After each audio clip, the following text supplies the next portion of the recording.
Yes, gathasha mwanya muno umwiroreri witũ gũkwa Movies TV nĩnjũ nĩtũranĩtwo no rĩu nĩtwacokereria kũrakĩrĩ na maũndũ maingĩ mũno ma siasa no mũthenya wa ũmũthĩ ngĩrĩ na mũgeni wa mwanya mũno tondũ nĩarakorwo agĩtarĩria maũndũ maingĩ marĩa maragĩthiĩ na mbere na nĩnjũ nĩũkoretwo ũkĩmuona channel-inĩ nyingĩ mũthenya wa ũmũthĩ ndakiuga ngorwo ngĩaranĩria nake atũtarĩrie gĩkĩ nĩkĩ arauga kuona onake arauga harĩ ũndũ Ngai aramuonia na akamuonia kwaga gwĩkwo ũndũ ũyũ bũrũri ndũgũthiĩ na mbere wega. Niĩ njĩtagwo Mombi Wachira na gũkũ nĩ kwa Movies TV nĩtugaga nĩ ngatho nĩ ũthiaga na mbere na gũtũrũmĩrĩra ũgũkorwo subscribe-ĩte nĩtugaga nĩ ngatho cia mwanya. Rĩu ndĩrakũhoya tũtwarane nawe o wega tũkorwo tũgĩkĩigua mũtungatĩri ũyũ na itanathiĩ mũno nyambe ndĩmũnyite ũgeni ona tokorwo nĩtũgũkorwo tũgĩcenjia rũthiomi hanini kuona ti Mũgĩkũyũ ũguo akiumĩte kũrĩa mwena wa Western na ndĩrenda tũkorwo tũkĩarĩrĩria maũndũ matiganĩte kuona atĩ ona nginya mwena ũcio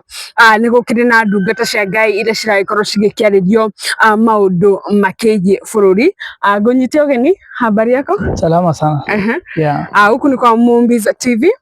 Thank you so much for coming. Sasa nataka uwasalimie then we continue. Basi watazamaji wa Movies TV, kwa majina ni Shepherd Conrad Nandwa. Na nimefurahi sana kupokelewa katika Movies TV. Na ninaomba yule ambaye anatazama subscribe na pia apate kusupport, manake watu wanastahili wapate ujumbe ndio pia Mungu ajitukuze. Manake watu wakisikia ndio wataamini. Kwa hivyo ni vizuri pia ukimshikilia na itakuwa ya busara. Ni kweli. Yeah. Hii maybe kukuja Nairobi ulikuja lini? Nairobi ni miaka lakini huwa ninakuja ninaenda pia kidogo nyumbani narudi pia. Lakini nimekuwa Nairobi kwa miaka mingi. Yeah. Maybe kukua pastor ilianza lini? Maybe ukiwa mdogo, when did you realize that you can preach na Mungu pia anaweza kupea habari upelekee watu?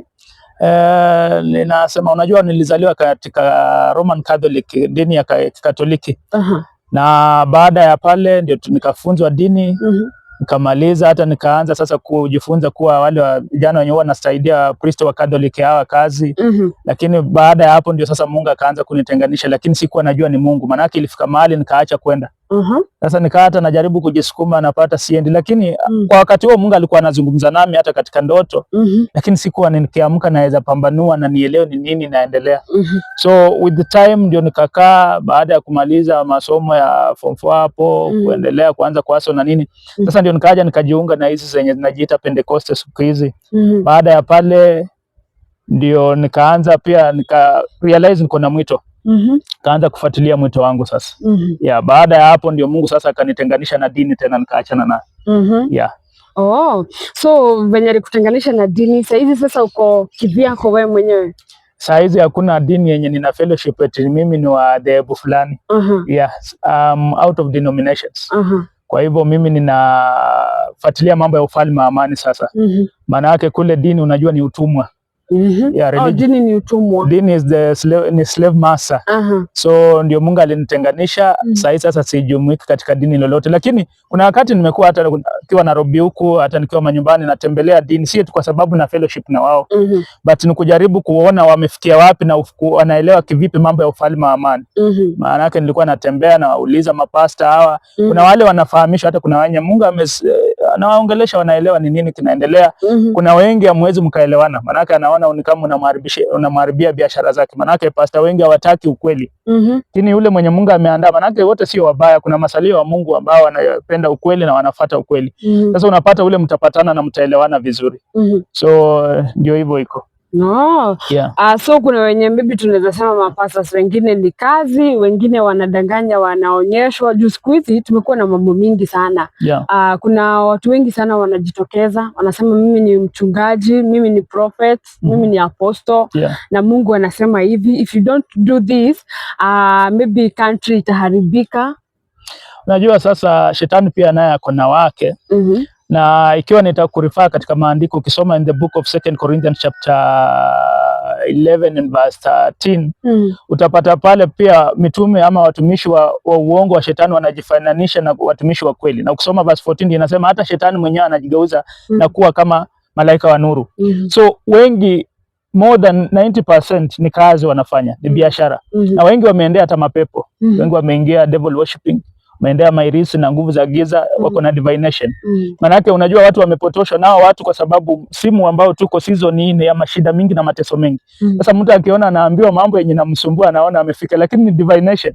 Unakumbuka in Acts of Apostle Paulo alipokuwa na Sila, ule msichana mdogo mwenye alikuwa amewekwa pepo wa uaguzi, kawa anasema hawa ni watumishi wa Mungu, akawa anaambia mambo, lakini Paulo naye akakemea ile pepo. Sasa wengi wabainishi kwamba huyu ni roho wa kweli ama ni roho wa uongo. Na ndio unapata mpaka mtu akisikia ameambiwa mpaka na majina yake na nini, anaweza hata chukua gara pay pass aseme sasa hapa nimefika, lakini ni utapeli. Yeah. Oh, sasa wewe tunaweza sema wewe ni prophet, wewe ni apostle, tunaweza sema aje? Mimi unajua sasa hata shepherd lenye nimekuambia, that is the inspiration, ni jina la inspiration. Manake kuna venye Mungu ameniweka katika kazi, na ndio unaona kazi yangu ni kupigana na uongo. Manake mimi ni kama mlinzi tu, I'm just the watchman. So siwezi sema mimi ni nabii, manake but kwa vipaji za unabii Mungu amenipa. Manake unaweza kuwa wewe sio nabii, lakini Mungu amekupa kipaji. Anaweza kupea maono na ujumbe wa taifa na watu pia. Ukilala Mungu anakupea mambo fulani yenye anakuja. So pia Mungu ananitumia kwa njia hiyo. Na yeah. Sasa wewe, kulingana na wewe, penye tuko as a country, unaweza idefine aje? Tumesikia mambo mingi sana. Yeah, unajua sasa nchi, kitu ya kwanza ni kujijua. Hata kama ni kazi ya Mungu ambayo ninafanya ni kujijua. Manake usipojijua wewe ni nani na unaenda wapi, unaweza kosa kufika destination yako. Kwa hivyo nchi ya Kenya, jambo ambalo watu wengi hawajui kwamba iliteuliwa na Mungu ili kwamba ikaweza kusambaza injili ya mwisho. Na ndio unapata hizo shake-ups zote zipo. Na inatakana watu wajijue, ama Wakenya wajijue na wajue Mungu, mwito wa nchi ya Kenya ni mwito gani. Tukishajijua pale ndio utapata itakuwa vizuri to align with the will of God. Kwa sababu tusipo align ndio utapata mapigo ni mengi, changamoto ni mingi, na utapata shetani akitake advantage. Yeah. Sasa ametake advantage kulingana na tumeona watu wengi sana wamekuwa wakiuliwa, mtu kama Ojwang. And then kuna mambo mingi sana imerise. Jana tunaona president anajenga kanisa huko State House. Naweza taka kujua sana juu unasema maybe Mungu anakuonyesha na vitu zingine sana ni za uongo. Hii kitu ya kujenga kanisa State House, wewe mwenyewe kama shepherd umeichukulia namna gani? Unajua sasa kazi ya watu wa kiroho walio wa roho kweli wa Mungu, manake kuna wa kiroho wa shetani na kuna kiroho wa roho wa Mungu. Sasa kazi ya wale ambao wako na roho wa Mungu, kitu ya kwanza ni kubainisha mbivu na mbichi, ama uongo na ukweli. Na mtu kama Ruto, hata kuna manabii wengi wanajiita manabii lakini matapeli, wanasema Ruto ndiye anastahili kusambaza revival. Na huo ni uongo wa shetani. Manake ukisoma in the book of Romans chapter 10 and verse 15, usipotumwa hauwezi ukafanya chochote. So you work under your call. Na Mungu na shetani hawanyoi katika kikombe kimoja. That is James chapter 3. Na maji machungu na makali hayawi katika pahali pamoja, masahani moja. So unapata watu wanakosa kuelewa. Manake Ruto mimi nimemfuatilia hata akiwa deputy president hiyo miaka ya nyuma, kipindi yake ya kwanza. Na kuna wakati ambapo Kanyari alikuja akawa na skando zile, Ruto akainuka sana na sauti na kelele mingi, akasema atahakikisha hata hao mapasta wapanda mbegu atawapeleka kwa idara ya Kenya Seed wapande huko mbegu na nini, ambaye hajatimiza. Sasa ukitaka kupanda mti hauwezi kupanda kuanzia juu, unaanzia step by step. Sasa ikiwa hakuwatoa, sasa anajenga nini hiyo? Manake mjengo sio wa maana. Kitu ya maana ni kile kilicho katika mjengo. Manake ikiwa hujabainisha uongo na ukweli, sasa hata unajenga mjengo isaidie watu na nini? Manake na kama anajenga maybe tulisikia president wanga ana host kila Wednesday kuna kuanga na fasting. Na kama maybe anajenga yenye maybe watakuwa maybe wanatumia ile time yenye anataka kufast, ama ile time yenye anataka kualika watu a few. But sasa hiyo ni ujinga tu, kwa sababu hata unaweza funga na Mungu asikie. Ukisoma Isaiah 58, Mungu anasema watajitesa sana. Mungu anaita ni kujitesa, kwa sababu ikiwa watu wako katika njia, watu ni street children wako pale, watu wako na mashida, watu hawasaidii wengine. Sasa Mungu anasema maombi kama haya hata yasikia, hata kufunga huko ni kujitesa bure. So there is a time tujue tuko katika season gani. Na kitu ya kwanza ambayo Kenya ama Wakenya wanastahili wajue ni kwamba saa hizi tubainishe ukweli. Tukishajua ukweli ndio tufuate yale mambo mengine. Manake kanisa silo hilo mjengo. Kanisa ni watu. Na hata ndio ninaambia watu wengi, manake hata naona mapasta wengi kwa channel zenye nimekuwa nikienda wananivizia kinyuma nyuma, napigia watu wa machannel usilete huyo mtu. Lakini mimi ninasema si wakuje wajaribu Mungu wangu peupe kwenye kamera watu waone, kwa sababu ni kama sasa wananifitini na nini. Saa hizi ni dini, na dini haiwezi kakomboa mtu. Ukisoma chapter 15 and verse 7 to 9 of Matthew, watu hapo unikaribia na kuniheshimu tu kwa midomo, lakini mioyo yao iko mbali sana na mimi. Kile walicho nacho ni mafundisho waliyofundishwa na wanadamu, so the doctrines of men. Na hizo haziwezi zikaokoa mtu, na hizi zote zenye unaona dunia mzima ni za shetani. Yeah. Masalio wa Mungu ndio uko pale. Ukienda SDA kuna wa Mungu, masalio wako pale. Ukienda Catholic kuna everywhere they are the remnants of God. So the time has come when God wants to gather them now. Awalete pamoja. Sasa kanisa lipatikane. Kanisa tulilo nalo saa hii, sijui kama utaniruhusu tusome Biblia. Tusome. Biblia tulio nayo saa hizi ni ya mtu as an individual. In 1 Corinthians chapter 6 and verse 19. Au hamjui ya kuwa mwili wenu ni hekalu la Roho Mtakatifu aliye ndani yenu, mliopewa na Mungu, wala ninyi si mali yenu wenyewe. Kanisa la pili, this is Matthew chapter 18 and verse 20. Kwa kuwa walipo wawili watatu wamekusanyika kwa jina langu, nami nipo papo hapo katikati yao. Sasa ikiwa tumekutana wawili ama watatu, lakini hatuna pia imani moja, hatuna roho moja, hapo hakuna Mungu. Manake saa hizi hata ukiuliza tu kweli ni kwamba wale wenye wanakutana kwenye madhehebu zenye wanaita makanisa hizo, hata pastor mwenye anamsikiza nataka aende afanye test. Huyo assistant pastor wako ama deacon wako, uende umwambie kuanzia leo utahubiri, kaa chini, ama umwambie mtakosana, ni test tu mumpea. Kwa sababu utapata anakuja kwa sababu ya ile cheo. Kuna ule anakuja kwa sababu amepewa umama kanisa. Kuna ule sasa, ukitoa hiyo kitu, yeye haja yake sio Mungu na ukweli. Haja yake ni hiyo, ndiye akisimama mbele ya watu apewe heshima. Na unaona venye wanaheshimiwa mpaka wanaabudiwa. So hilo ndilo kanisa la pili. Kanisa la tatu, now in Acts of Apostles chapter, ukianzia hapo mitume baada ya Yesu kufa akawarudia tena kanisa wakaanzisha. Sasa hilo ndilo kanisa ambalo lilisambaratika alipo. The church is desolated. Na ndio tusome in the book of Luke chapter 21 and verse 5. Verse 5. Na watu kadha wa kadha walipokuwa wakiongea habari za hekalu, jinsi lilivyopambwa kwa mawe mazuri na sadaka za watu, alisema, haya mnayotazama, verse 6, haya mnayotazama, siku zinakuja ambapo halitasalia jiwe juu ya jiwe ambalo halitabomoshwa. So say everything is desolated. Na ndio unapata hakuna ile uchangamano. Na ukitaka kujua hakuna kanisa sasa as a gathering kama kongamano, wewe unaona hata Nairobi hii watu wamefungua sana. Huyu hapa, huyu hapa, huyu hapa, na huyu ako na mitambo anaweka juu anataka ashinde huyu. They are in competition. Na ikiwa ni wa kweli, pasta wenye wananisikia, kabla unipige uniambie. Ikiwa wewe ni wa kweli na mwingine ako hapa, mwingine ako hapa, na nyinyi mnasema ni wa Mungu na mnapeleka watu mbinguni, mbona msiunganishe? Ikuwe moja. Ikuwe moja.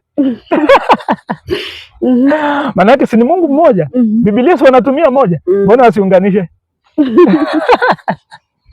So najua maybe hii tutaiita full gospel, hii ni independent, na hii ingine ni PEFA. Maybe sasa PEFA kuna venye wanaamini, full gospel kuna venye wanaamini, independent kuna venye wanafanyanga. Utawaambia aje waunganishi? Let me challenge you. Let's go in the book of Ephesians chapter 4. Ephesians chapter 4 3 to 6. Waefeso. Na kujitahidi kuhifadhi umoja wa roho katika kifungo cha imani, mwili mmoja na roho mmoja, kama na mlivyoitwa katika tumaini moja la wito wenu. Bwana mmoja, imani moja, ubatizo mmoja, Mungu mmoja, naye ni Baba wa wote, aliye juu ya yote na katika yote ndani ya yote. Umesikiza? Waende katika imani moja, Roho mmoja, ubatizo mmoja na Mungu mmoja. Sasa umesikia mabatizo ngapi? Kuna ya moto, ya mansion na mingi kabisa mpaka watu wamechanganyikiwa. Sasa pasipo umoja wa imani hamwezi mkaenenda na Mungu. Na Mungu sio Mungu wa machafuko. That is 1 Corinthians chapter 14 and verse 33. Mungu ni Mungu wa amani. Hebu tusome hapo nisiwe ninaambia mtazamaji. 14 and verse 33. Kwa maana Mungu si Mungu wa machafuko, bali wa amani, vilevile kama ilivyo katika makanisa yote ya watakatifu. Sasa naye Mungu anachukia matengano. Palipo na mivutano, Mungu hawezi kaa pale. Acha twende in 1 Corinthians chapter 1 verse 13. No, tuanzie 10 to 13. Basi ndugu na wasihi kwa jina la Bwana wetu Yesu Kristo, kwamba nyote mnene mamoja, wala pasiwe kwenu faraka, bali muhitimu katika nia moja na shauri moja. Kitu cha kwanza, muwe na one motive, nia moja na shauri moja. Kwa maana ndugu zangu, nimearifiwa habari zenu na wale walio wa nyumbani mwa Kleo, ya kwamba iko fitina kwenu. Basi maana yangu ni hii, ya kwamba kila mtu wa kwenu kusema, mimi wa Paulo, na mimi wa Apolo, na mimi wa Kefa, na mimi wa Kristo. Je, Kristo amegawanyika? Je, Paulo alisulubiwa kwa ajili yenu? Au je, mlibatizwa kwa jina la Paulo? Sasa ndiye anauliza, je, Kristo amegawanyika? Na ndio unajua the church is the body of Christ. I am aware of that. Mwili wa Kristo ndilo kanisa. Na ndio ninasema hakuna kanisa kwa saa hizi. Manake mwili wako hauwezi ukajipiga. Mkono wako hauwezi piga kichwa chako. Na mguu hauwezi ukapiga mdomo. Unapata vinafanya kazi kwa uelewano kabisa. They are in compact. So saa hizi hakuna body of Christ. Hata ukisikia pastor akisema the body of Christ, ni venye amepungukiwa na ufahamu. Na kanisa zenye ziko saizi na wahubiri wenye wako saizi, unataka kusema sasa they are not doing the right thing? What is there? They are doing the wrong thing. Yeah, ni venye waelewi nyakati na majira.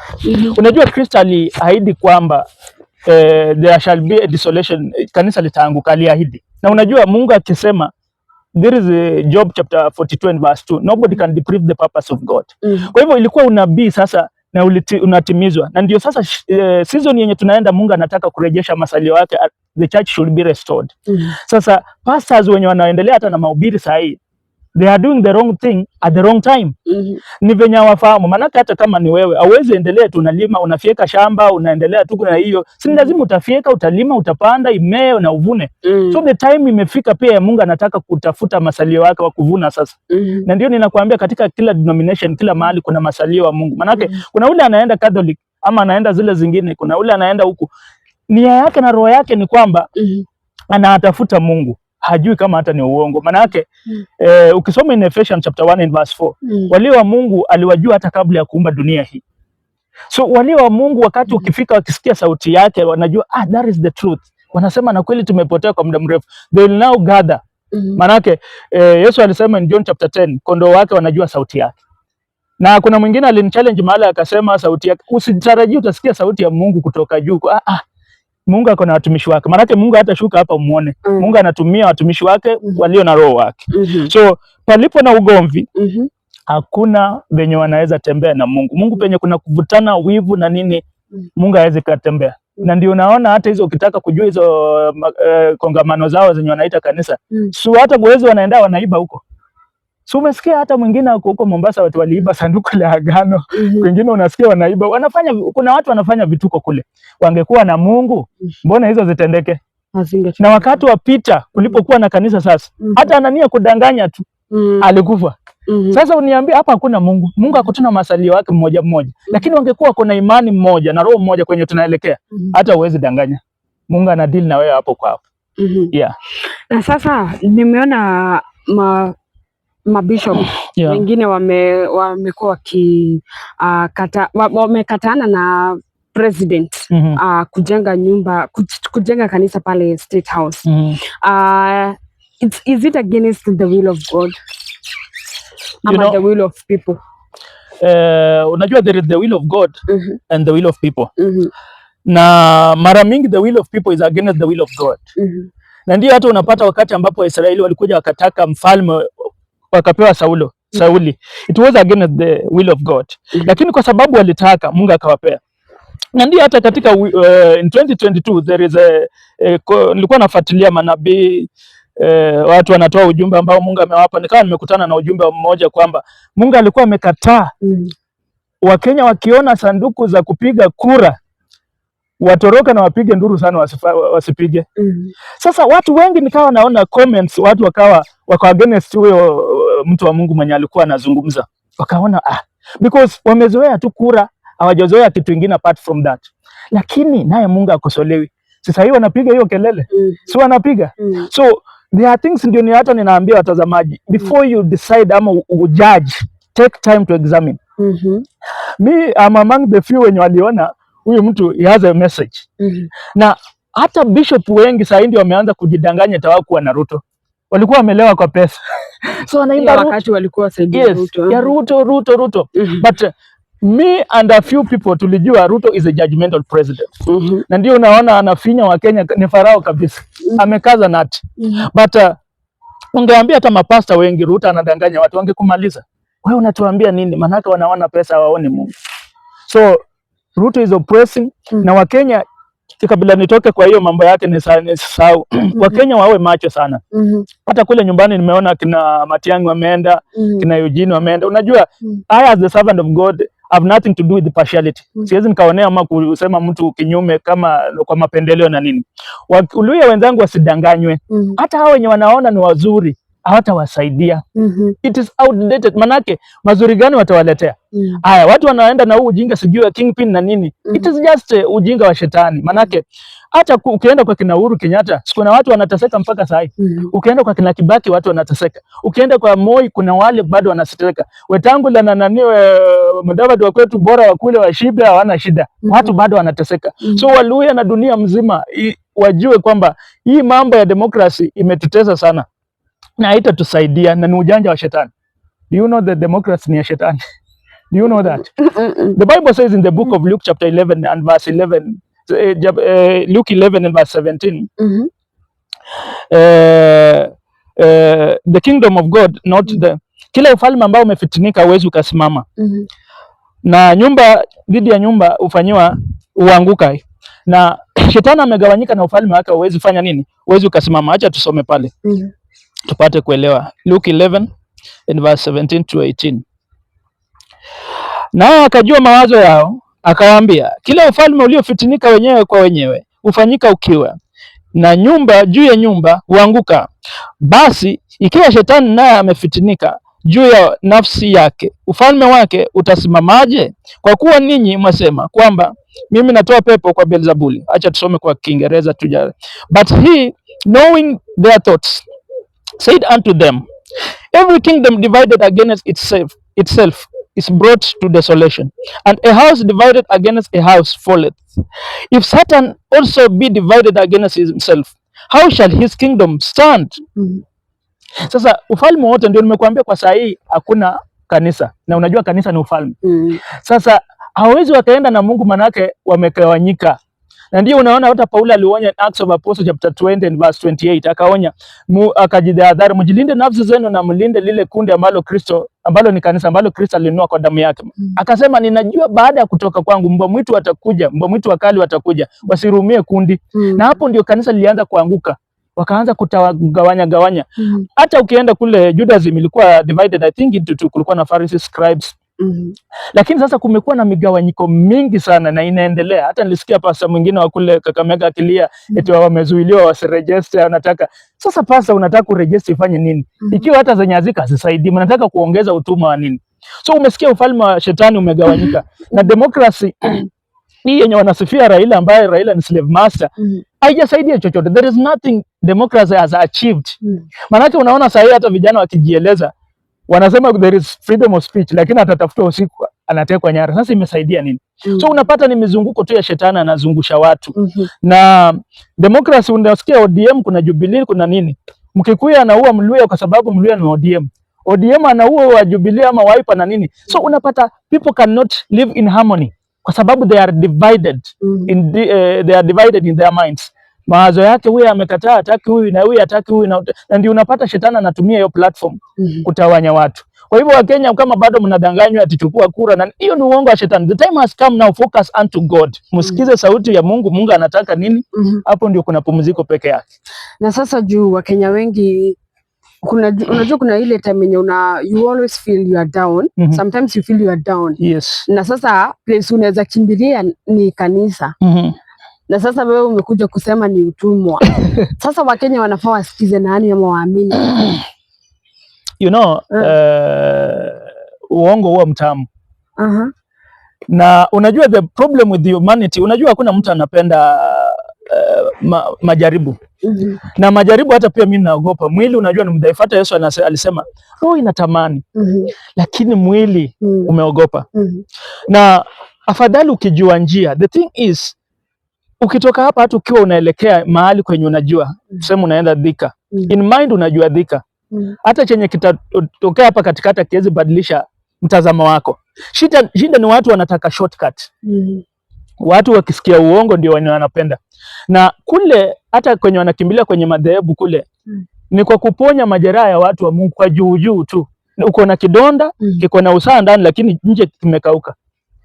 Ukifinya kuna usaha unatoka.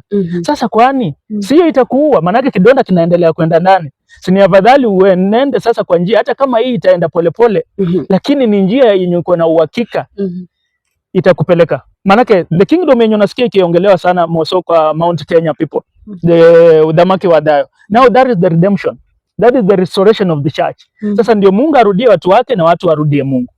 Yeah, kwa hivyo naye Mungu hawezi ingilia ikiwa bado wako katika dini, kwa sababu hawezi kuwa umeshikilia bwana mmoja na unataka uende na mwingine.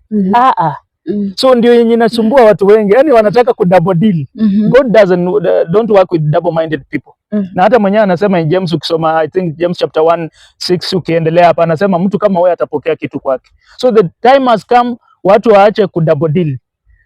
Na wengi wenye wako pale, hata ninajua wenye watatazama video hii, hata watu wengi watakwambia waendangi siku hizi. Manake there are people wako na ushawishi wa roho wa Mungu. Akisikia vitu zenye zinafunzwa kule na mambo yenye yanaendelea kule, anasema hata afadhali Jumapili mimi nukaa tu kwa nyumba. There are so many. Kwa sababu wamedanganywa na ule mtu ako na kiu sana na ukweli wa Mungu. Sasa mtu kama huyo akisikia kuna njia atafuata hiyo sasa. Yeah. Sasa kama wewe juu tumeona bishops wengi wameongea kuhusu kitu ya nini ya State House, kwanza nirudi hapo. Yeah. If you are given a chance to talk to President William Ruto concerning hiyo kujenga kanisa huko State House, unaweza mwambia aje? Is wasting taxpayers money. And anaongeza utumwa kwa watu, anaendeleza uongo. Sasa ikiwa hata wenye alisema atawaondoa wasiendelee mambo ya panda mbegu, si bado wanaendelea? Sasa utaendeleaje na la pili na la kwanza utatimiza? So if I be given a chance, Ruto aache hiyo ujinga, aache kudanganya watu, na yeye hana mwito wa Mungu.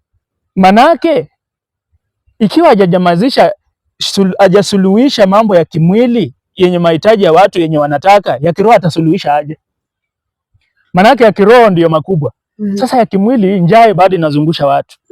Economy imekuwa mbaya. So if he is not aware and is not able to restore the economy, sasa ya kiroho atatulisha aje? Na ya kimwili ndio rahisi. Sasa aache kusumbua pesa zetu. Achane na hiyo maneno. Yeah. Okay, tuliona mazishi ya mtu anaitwa Ojwang ilifanyika na huko ni kwenu sasa. Na tukaona kuna mzee alitokea na punda, kwa kuwa tuna vitu mingi zinaambiwa sijui wenye waliua Ojwang watafuatwa na mambo kadhaa. Wewe kama umetoka hizo sides, maybe unaweza ongea kuhusu hizo mambo zenye zilifanyika huko kwa mazishi? Though si kufuatilia kwa sana lakini kwa kidogo kidogo ndio huko sio kwetu, lakini ni karibu na kwetu, au ni mashemeji. So unajua hiyo ni kinyume. Unajua vita ni za Mungu. Vita ni za Mungu. Na mwanadamu hana uwezo wote kwa vita. Na kila mtu ako na imani yake. Kuna wale wanaamini kwa utamaduni, kuna wale wanaamini nini, lakini kulingana na imani yangu mimi vita ni za Mungu. Na hata kama mtu amefanya mambo yake na nini, ni vizuri ama ni heri kuachia Mungu yote, manake mwanadamu hauna lolote hata katika kulipiza kisasi. So vita ni za Mungu. Kama walifanya hivyo, walifanya kulingana na imani yao, lakini sio yangu. Yeah. So hakuna kitu wewe unaweza ongelea ku concern hiyo mazishi ya Ojwang nini?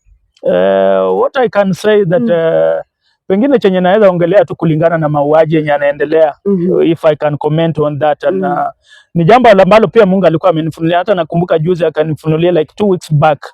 Nikawa nimemuona Ruto na amekasirika sana, na vijana pia nao wako pale, na vijana wakawa wanasema, Ruto akawa anasema ikiwa mmekataa kunisikiza, nami nitatoa order yenye inazidi ya last year yenye nilipeana kwa maandamano ya Gen Z last year mwezi wa 6. Sasa akawa anasema atatoa order kali sana, na ndio umeona amezitoa hii ya shoot to kill. Si hata Murkomen, ni Ruto ametoa. Na vijana wakawa wanasema sasa hilo ni ono Mungu ananifunulia. Wako tayari hata kufa, hata tuue wote, lakini hawataacha. So the time has come, watu wamechoka. But what I can tell Ruto and the family, whatever you are doing, familia yako italipia. Na kama kuna familia itateseka huku mbele na watakuwa na shida, ni familia ya kina Ruto. Manake damu za watu, ukimwaga damu ya mtu lazima itadai. So hata wanasiasa wenye wananisikiza, afadhali uweke kando interest zako, lakini jaribu to safeguard kizazi chako, manake wenye unaacha na hata wewe mwenyewe utamaliza vizuri. Na ninakuambia hao wanasiasa wenye unaona wengi hadi leo watakuwa maskini wa mwisho. Hawa tu wanasiasa wengi, majority of them watakuwa na mashida huku mbele. Familia zao zitakuwa maskini, zitakuwa za kuchekelewa na shida. Na kile ambacho ninashauri youth, sio askari wote ni wabaya, because hata mimi nilikuwa nachukia askari huko nyuma sana. Na hata sikuwahi taka kuwa pia askari, lakini nime associate na wao, sio wote wabaya. They are police very nice. Hata kukutana na yeye anakuongelesha, unaona kweli huyu ni ndogo. So hata kama wanaandamana, wasichukulia askari wote ni adui ama nini. Nao pia askari, hawa ni vijana wenu, hawa ni watoto wenu na ndugu zenu pia. So sometimes mtu anaweza kuja kwa sababu ya njaa. Unajua mtu akiwa na njaa ako na hasira sana. Ni vizuri pia wana handle wakijua ni ndugu zao na bado tunahitajiana. Na hata wakati utafika pia askari watatuma, nao watasema hata pia sisi tutatumiwa vibaya. I'm telling you, watasema tutatumia vibaya, because also hata kwa hao maaskari they are remnants of God. Kuna wale wanamcha Mungu na ni wa Mungu. Pia najua kuna wale wenye wanaona pia tunatumia vibaya. So what I can tell, Kenya is one. Let us be unite na tushikilie ukweli wa Mungu. Tujue tunahitajiana na sisi sote ni wa Mungu. Tuachane na mambo mengi ya kuvutana na kuchukiana. Yeah. Wow. Na sasa juu ulikuwa umesema kuna kitu Mungu alikuonyesha na ulikuwa unataka kusema, ndio nilikuwa nataka nikupe wakati uongereshe wa Kenya, because as a country hatuko pazuri, na tunaona maybe hata prophets wengine wamesema watu waombe juu mbele haiko sawa. Kulingana na wewe, nini ulikuwa unataka sana Wakenya wakuwe wamejua? Jambo ambalo ninaweza zungumza ni kwamba mbele sio kuzuri, na Mungu anatoa tahadhari. Na kuomba ni imani pia. Na unajua Biblia inasema kwamba imani pasipo matendo imekufa. I think that is James chapter 2 and verse 26. Ni kama imani bila matendo ni kama mwili usipokuwa na roho. Na pasipo roho umekufa. Kwa hivyo Wakenya wameomba sana. Hata wewe najua unajua. So wakati umefika, maombi sio mbaya. But we need to take an initiative. Tuchukue sasa hatua za imani. Tuanze kufanyisha imani kazi. Na suluhu ambalo liko, na nimekuambia mambo haya yameshika katika Mount Kenya, udhamaki wa Dayo, na sikatai Mount Kenya at the custodian. Na mambo haya udhamaki wa Dayo, ufalme wa amani, Mount Kenya wasipoyachukulia serious, shetani atatake advantage. Manake hiyo ndio suluhu ya kuleta amani Kenya na ilete mpaka dunia mzima. That is the revival. Ndio mapasta wanaambia watu na wengine wanadanganya watu revival. Revival is the restoration of church. Now that is the kingdom of peace. So wapasta waachane sasa na mambo ya dini. Warudi katika ukweli. Manake pasta, wewe hauna mbingu yenye utapeleka watu. Watu ni wa Mungu. Na ikiwa utatenda haki ya Mungu, ndio Mungu pia atafurahia na faida kwako. So wakati umefika watu wasikize sauti ya Mungu, wafate ukweli. Na kwa wale messengers ambao wanaongelea mambo ya udhamaki wa adhabu, waache kuzungumzia kwa lugha yao ya Kikuyu. Wazungumze kwa Kiswahili, watu wasikie wote, maana ufalme sio wao peke yao. They are just the custodians. Kwa hivyo waongelee kwa Kiswahili, na wakiongea kwa lugha ambayo watu wataelewa, maana ukiongea mtu akielewa, hiyo ni mbegu unapanda. Na waache kuvutana, maana yale ili jambo nimelifuatilia nikaona watu wako na ubinafsi. Na hata kuna mbwa mwitu wameteka nyara. Kuna wenye wamevalia ngozi ya kondoo lakini mbwa mwitu. So wamechukulia ili jambo ni kama lao, ni kama wao wanajua sana, wengine wamejiteua. Na kuna mtumishi wa Mungu katika nchi ya Kenya. Na hata Mungu ni venye wa Kenya walikuwa vipofu. 2022 wangejua hata wangepiga kura. Na nimlisikia watu kadhaa walikuwa wameonya watu wasidanganywe na kura tena. So huyo mtumishi wa Mungu bado wako. Na ndiye Mungu anataka kumuidhinisha sasa manake hakuna amani pasipo kuunganishwa na Mungu. So Wakenya wasidanganywe hata na mambo ya kura na nini. Sasa tusikize Mungu anataka aje. Na Mount Kenya waache kuvutana na waache wengine wako huko wanadanganya watu. Tutafute huyu mtumishi wa Mungu ni nani? Manake what I know is from Mount Kenya. Manake siwezi sema ni mimi na siwezi sema ni Mluya. Siwezi sema Mungu akisema ako mahali fulani ama ni fulani, mtu aweza akabadilisha. Kwa hivyo Mount Kenya people, tuachane kuvutana na tutafute ukweli wa Mungu. Tukishapata huyu akishapatikana in Mount Kenya region now, sasa itakuwa rahisi kujua na watu kutangazia dunia na watu wajue ukweli wa Mungu wa Biblia na watu washike njia. Manake saa hizi mambo yenye kwa Mount Kenya yenye unasikia udhamaki wa adhabu ni mivutano, ni kama makelele za Babeli. Ni kama gari alafu watu 10 wanang'ang'ania sharing. Huyu anasema ni mimi, nabii mwingine anasema mimi nabii niliambia na mwingine. Na umesikia Mungu sio machafuko. So ikiwa hatachukulia ili jambo seriously, shetani atateka advantage, na mazuri yenye tunatarajia kwa Mungu itachukua muda sana. Na unaona venye watu wanaumia, watu wanateseka. Na mtu mzuri hata ukiwa mzazi unaona tahadhari na unatetea watu wako hata wa nyumba yako kama ni watoto. Tahadhari iko. Na unaona wanasiasa wanaendelea na uongo wao. Nimekuambia hata wamekuwa western kule. Gen Z msidanganywe. Atumainiaye mwanadamu amelaaniwa. Hao hata hakuna kizuri chenye wanaweza wakapea. Hakuna mahali wanaweza wapea. Ikiwa hatutapata huyu mtumishi wa Mungu ambaye Mungu ameahidi nchi ya Kenya, hatutapata suluhu. So toeni mawazo kule, tulete mawazo kwa Mungu, pale tutapata pumziko sasa. Na kazi hii ambayo inasubiriwa, manake ufalme wa Mungu wenye tunazungumzia unasubiriwa na dunia mzima. Na ndiye hata nina challenge hao watu wa Mount Kenya. Manake imezungumziwa sana kwa Gikuyu na hata hawajakuwa able hata kuleta watu wa makabila zenye zinawasurround. Hii game hata tusema hawajaleta Akamba, hata Embo hawajakuja. Sasa ikiwa hujakubaliana hata na hao wenye wanakuzunguka, utaconvince aje wengine? So ni lazima tutafute mwafaka, njia ipatikane na ukweli upatikane, na hao wenye wanajifanya wanajua na ni waongo wafukuzwe na ukweli. Manake pale si ndio jambo la kujitakia. Watu wa ukweli huwe established, mambo yaanze kusambaa, yatoke pale yakisambaa mpaka Kenya, Ujaluoni na Kenya mzima, dunia ianze kuiga. Manake revival is being awaited in the whole world. Yeah. Kwani huyu mdhamaki wa adhayo yeye ndiye ataleta amani?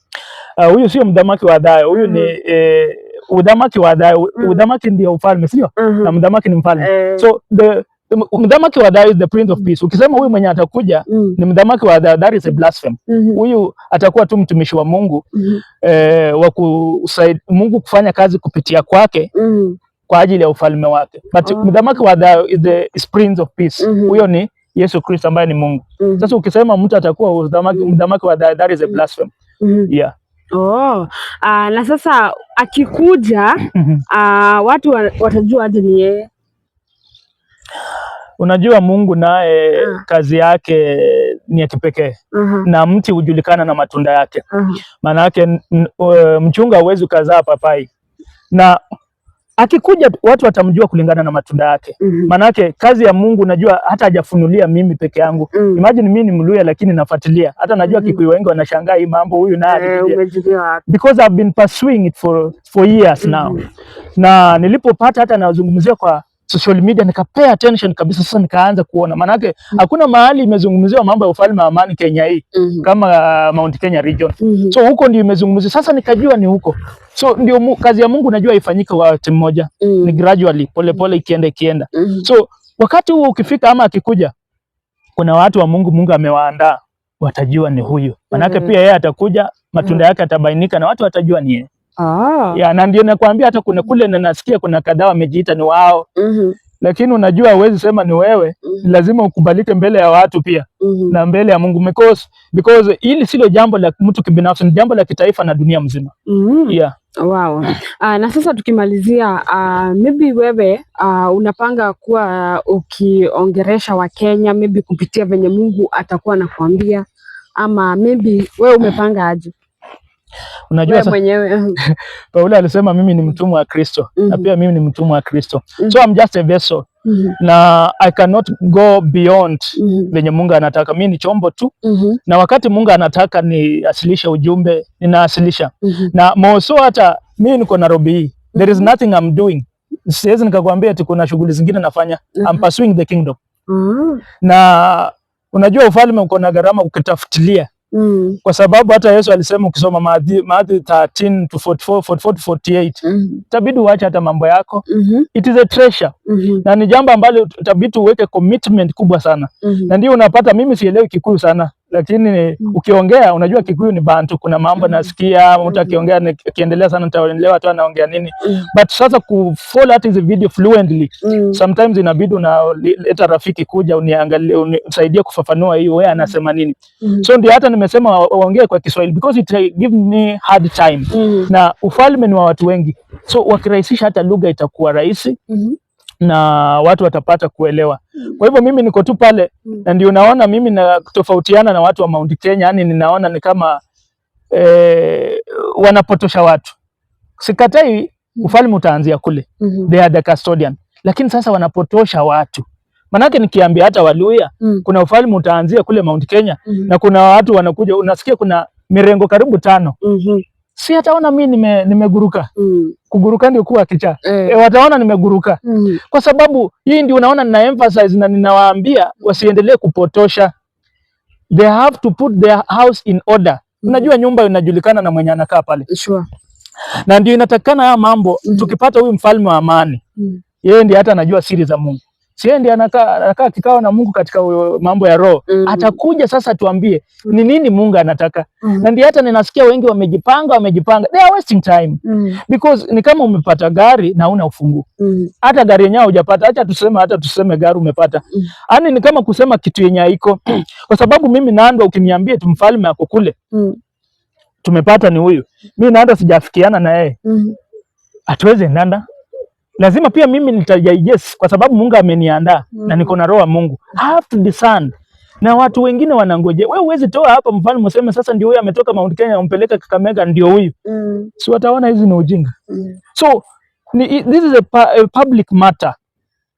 Na ninashangaa kwa miaka hii yote yenye wamekuwa wakizungumzia udhamaki wa Dayo, hata hakuna public office.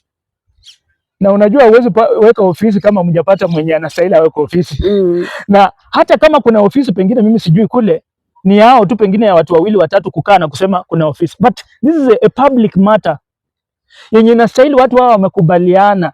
And that's why I'm insisting lazima vikao ziwe watu wakuje pamoja na tofauti ziondoke. Hao wenye wanadanganya watu na uongo waondoke na ukweli. Na sio lazima waondoke, manake kuna ule alikuwa anadanganya ama anasema kitu yenye ajui. Ikiwa ni wa Mungu hawezi ondoka, utapata na submit kwa ukweli sasa. Na hapo utapata ataendelea. Aliye wa ufalme huwezi ukamtoa. So watu wa Mount Kenya muache kutuchanganya na kutupea kazi ngumu na kufanya njia ya Mungu itukanwe. Pangeni mambo in order na ukweli unahitajika na unasubiriwa kwa dunia mzima. Yeah. Wow. Sasa naweza taka useme maneno yako ya mwisho, hata kama tutakuwa tunakutafuta maybe once unakuwa ukiongeresha Wakenya na unakuwa maybe ukileta wenye maybe Mungu amekuonyesha juu a lot of people saizi wanagojea nyinyi sasa to come and to kuambia venye Mungu amesema. And sijui kama hata unajua maprofeti wengine kama Maina wa OTC. Unawajua? Namjua. Maybe sasa unaweza ongea ya mwisho ndio tuweze kumalizia. Jambo ninaloweza kusema ni kwamba unajua wakati ambao tuko ni kama ule wakati wa Mikaya, the king prophet Mikaya. Wakati wa Ahabu alipokuwa anataka kwenda vita akaita manabii wake. Na alipoita manabii wake wakasema kwamba atashinda, lakini kulikuwa na nabii mmoja tu ambaye alikuwa Mungu. ambaye ni Mikaya. Na hata Zedekia alikasirika akampiga kofi akasema roho wa Mungu ametoka aje kwangu akaja kwako. So makelele ndio mingi. Sasa mpaka watu wamechanganyikiwa. But what I can urge the Kenyans na watumishi wa Mungu ambao ni wa kweli, maana yake wanajijua, walio wa kweli wanajijua. Let us join hands. Acha kufocus kwa dini. Maana yake watu wamekuwa wamedanganywa hata kule kwa madhehebu tujenge ufalme wa Mungu. Najua ni vibaya sana kupanda mbegu yenye haiwezi mea. Hata huko kwa ulifanya kitu huko jenga ufalme wa Mungu. Kule ilikuwa tu ni mambo ni stories zingine. But now here it is coming the kingdom now. Manake kwa Mungu hakuna hasara. Watu tukuje kwa imani moja. Tuache denominations. Manake hapo ndio watu shetani amewashika. Watu wameshika denomination kuliko Mungu, wanapenda dini kuliko Mungu. Wanainamia mapasta kuliko Mungu. Na mapasta wanapenda mshahara na pesa zenye wanapata pale kuliko Mungu.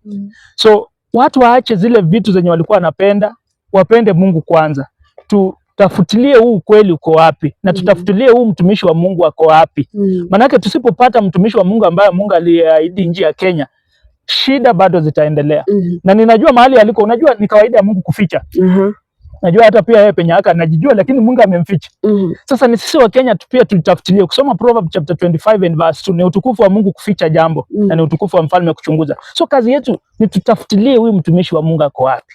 Tukishampata ndio tupangilie mambo mengine. Na sio hii inaendelea watu wa Mount Kenya waache kelele mingi. Tutafutilie kwanza ako wapi. Tukishapata ako wapi tupangilie sasa mambo mengine.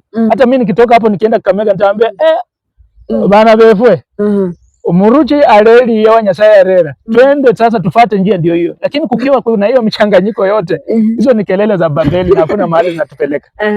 Na sasa juu Mount Kenya, unajua Mount Kenya kuna mambo mingi sana saa hizi. Kuna mtu kama mtu kama Rigathi Gachagua hizi sasa ndio tunamsikiza sana. Na watu wa Mount Kenya ndio sasa wamekuwa sana na ubaya sana na hii serikali. So hata mambo ya siasa kwanza they should stop first. Waachane na hizo kelele na ujinga wa shetani. Rigathi Gachagua is the slave master. Slave, how do you mean? Si ni mtumwa tu wa shetani anatumikisha tena watu. Si unaona anataka kupeleka watu kwa utumwa. Si nimekuambia democracy ni ya shetani. Kazi ya shetani ni nini? John 10:10. Killing, stealing and destroying. Shetani hana lake mzuri. Shetani hata kudanganya na mambo mazuri. Atakutumikisha tu na kumalize. So hao wakina Rigathi Gachagua, sijui wakina Wetangula, wakwetu wao na wakina nani, ni slave masters, wakina Raila. Wanatumikisha Wakenya wetu tu. Na watu wakiwa wanaendelea kusikiza hao watu, mtaendelea na mapigo na mtajilaumu na mwisho mpate hasara. Hivyo waachana na kelele. Si yeye ndiye anaonekana kama yeye ndiye atakuja ku save Kenyans from Ruto. Can I challenge you? This is John chapter 8 and verse 31 to 32. Abide in me. If you truly abide in me and I in you. Na Yesu akasema if you truly abide in me, you will be my disciples and you shall know the truth and the truth shall set you free. Kwa hivyo ukweli wa Mungu tu peke yake ndio unaweza weka watu huru. Uongo utaweka watu huru kweli? Na demokrasia nimekuambia ni ya uongo, ni ya shetani. Sasa hizi systems zenye zimekuwa za shetani za dunia hizi haziwezi zikasaidia. Na hata mapasta I challenge you also. Mimi nimehubiria watu miaka na nasikia mmeanza kunipiga kichini. Mkuje tu peupe muhadhara watu wajue mbivu na mbichi. Mmehubiria watu miaka mingi hii Biblia. Mbona hawajaweka Kenya huru? Maana yake ni lazima watu wakuwe huru physically and spiritually. Mbona watu bado wako kwa utumwa? Na wanaendelea na hizo makelele tu, wanahubiri mingi. Tuache makelele, let us go to reality and the truth. So hata pastor akiwa ako na personal issue na mimi, akuje tu peupe na akaa niambie hapa na ndio umezungumza hivi, and challenge peupe. Let them dare my God. Sio kwenda kichini wa kupigia wewe simu anipigie. Na wakuje tutengeneze show kama hii. Wakenya wasikilize. Tutakuwa tunakusikiza juu sasa inakaa kama wewe uko na Mungu wako na wao wako na Mungu wao. I've told you one thing. Sio wote wako na Mungu mwingine. Na there are those Mungu, kuna wale ambao Mungu wao ni Mungu wangu. But hawajajitambua. Kitu ya kwanza ama hawajatambua nyakati na majira. Wenye nimesema today mimi hao wenye wananitafuta. Maana yake unajua wawili wanatembea pamoja ikiwa wameelewana. And this is chapter 4 and verse 6 of 1 John. Walio na Mungu tusikiliza, wasio na Mungu hawatusikilizi. Na hivyo ndio tutajua roho wa ukweli na wa uongo. Ukianzia John chapter 1 hapo ndio unasikia maroho ziko mingi. Sasa wale wenye wako kinyume changu hao sio wa Mungu, na wengine sio wa Mungu, lakini venye hawajaelewa. Na ndio nimekuambia hapo awali, before ni hukumu wa take time. Unaweza hukumu na hukumu vibaya, na hakuna kitu mbaya kama kuhukumu wrongly na unahukumu roho wa Mungu. Mungu anasema naye hukumu kufuru roho wake hata samehewa milele. Kwa hivyo wale wenye wanapigana na mimi, Yesu alisema walio upande wetu ni wetu, walio wasio upande wetu ndio wanatawanya. So sio eti pastor wote wananipiga. There are those, hata utapata comment section na comment. Na hata mimi sio eti pastor wote ni there are those, even they are my friends still now. Tunaongea na nini, there are those wenye Mungu ameandaa, sio wote ni mbwa mwitu. Ya wengine hawajajua ni masaa ya kufanya nini. Maana unajua kila mtu kuna venye Mungu anajidhihirisha kwake. Sio eti kila mtu Mungu amemfunulia yenye amenifunulia mimi. So kuna tu wale akisikia sauti yenye ninamwambia, utaona pia anajoin na safari inaendelea. Yeah. Wow. Asante sana kwa muda wako. Actually, nilikuwa nataka sana tufanye hii show juu nilipijenga kitambo sana. Kwanza hiyo wakati ndio hizo sasa mambo za Muthamaki wa Thayo ndio ilikuwa inaenda sana. But I hope the people will still watch this show because it is our first time show. So tuone venye itaenda, and maybe tutakuwa tunakuita maybe once. Thank you. Kulingana sasa na time yako na venye sasa Mungu atakuwa anakuonyesha. Wewe ukipata tu kitu unanipigia. Thank you. Na tunakuwa tukifanya show. Mwiroreri witu tuma na ndungata ya Ngai we araita Shepherd. Shepherd Nandwa. Shepherd Nandwa. Yes.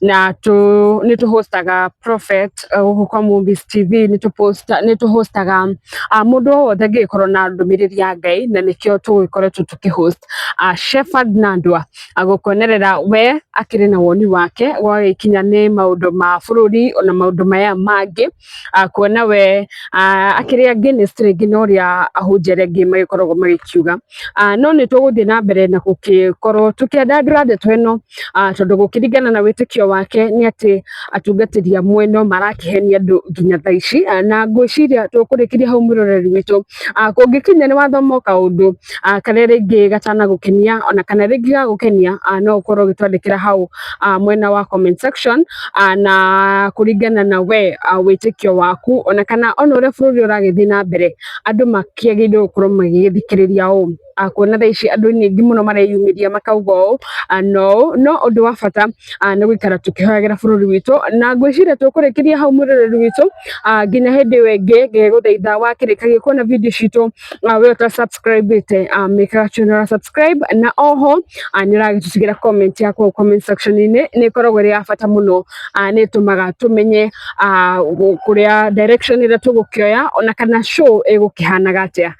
Kuma guku kwa Movies TV ni ngitwa Mumbi Wachira na ngakiwa tugicemania na mutungatiri ngine tuguthii na mbere tugikaga ndeto ino, kuona thaici nirio Akenya maragibatara gukorwo magikimenya na ngwiciria tukurikiria hau nginya hindu ingi. Bye bye. We, ebu nione kama hata